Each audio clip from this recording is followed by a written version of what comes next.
Magandang araw po mga ka-warrior. Magbibigay po ako ng reaksyon ng isang post ng isang netizen.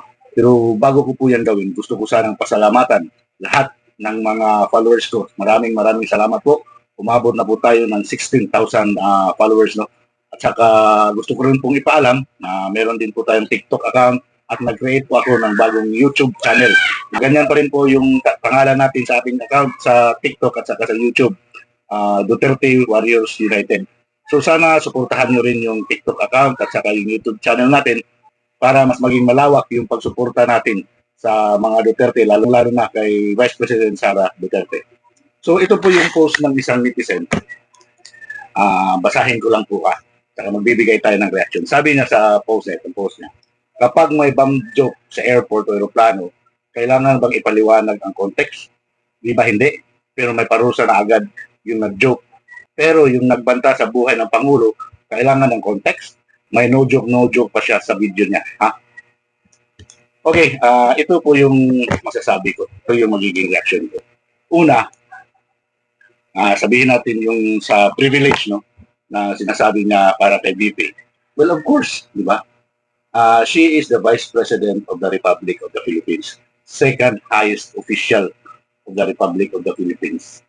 Ika nga ng mga military, rank as its own privilege. Hindi naman siya ordinaryong tao. At saka yung sinasabi mong context, no? Pag mag-bomb joke ka, ano bang magiging context kung nag-bomb joke ka? May ano bang magiging hugot mo dyan? Ano bang magiging motibo mo? Bakit ka nag-joke? Eh di wala naman, di ba? Joke nga lang eh. Kasi kung ginawa mo yun para takutin yung mga tao dyan sa airport o sa aeroplano, well, ibang kwento na yun. Kasi may malis na yun. Pero pag joke lang, walang context kasi nag-joke ka nga lang eh. Pero yung sinasabi mong pagbabanta o di umano ni BP sa Pangulo natin, kailangan talagang tingnan yung kabuuang konteksto. Kasi doon makikita kung bakit nasabi yan ng Vice Presidente. Para kasi makita kung may mitigating or aggravating circumstance. Kaya nasabi yun ng Vice President Sara Duterte. As a criminal investigator, ito na-experience ko ito ikikwento ko sa inyo. Nag-imbestiga po ako ng isang homicide case.